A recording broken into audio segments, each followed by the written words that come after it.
तुमच्याही मुलांना सतत राग येतो का आणि सतत चिडचिड देखील करतात? तर सतत आदळआपट, हट्टीपणा आणि भयंकर संताप मुलांच्या वागण्यात हा येतो तरी कुठून? याचं कारण आहे तरी काय? याच तुमच्या प्रश्नाचं उत्तर आजच्या व्हिडिओत आपण जाणून घेणार आहोत, जेणेकरून तुम्हाला मुलांच्या राग येण्याची कारणं समजतील आणि त्यावर तुम्ही उपाययोजना देखील करू शकता, ज्यामुळे तुमच्या मुलांचा राग नियंत्रणात आणता येईल. नंबर 1.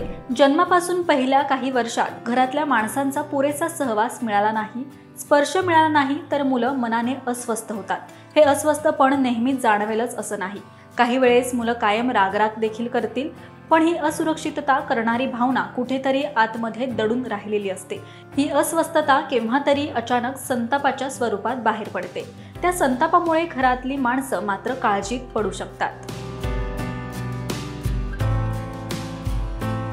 नंबर 2. अनेकदा आपल्या घरातच माणसांना उगाचच एकमेकांवर ओरडण्याची सवय असते.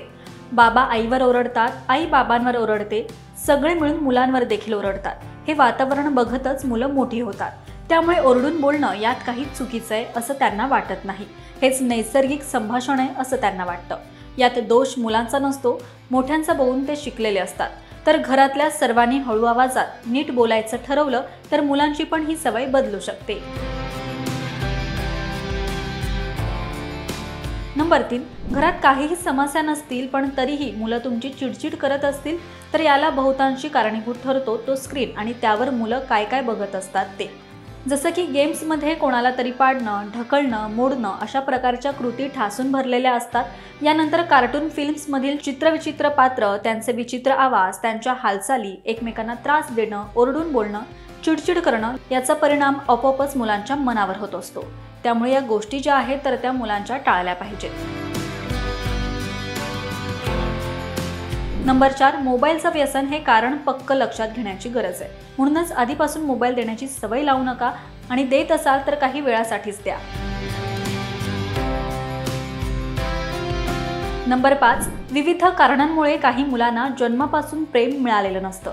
सलग एका घरात न राहणं, आसपासची माणसं, मृत्यू, आजारपण, घटस्फोट अशा कारणांमुळे मुलांवर परिणाम होतो. तर आयुष्यातील व्यक्ती अचानक निघून जाणं किंवा अचानक नव्या व्यक्तीचं आगमन होणं, ते स्वीकारता न येणं यामुळे मुलांमध्ये रागाचे विविध प्रकार बघायला मिळतात. तर अशा मुलांना समजून घेण्याची जास्त गरज असते. अशा मुलांना रागवलं तर बऱ्याचदा त्यांची प्रतिक्रिया रडू येणं अशी असते. याशिवाय आत्महत्येसारखी अत्यंत टोकाची आणि विघातक पावलं ही मुलं उचलू शकतात. नंबर 6. सध्या मुलांच्या आहारात जंक फूडचं प्रमाण वाढलेलं आहे. यात काही हानिकारक घटक असतात ज्याचा परिणाम भावनांवर होतो. परिणामी मुलांमध्ये चिडचिडपणा वाढतो.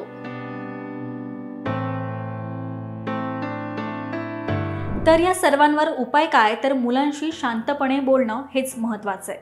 मुलाने काही चूक केली असेल तर ओरडण्यापेक्षा त्यांना नीट समजावून सांगा आणि आपल्या तणावाचा मुलांवर राग काढू नका.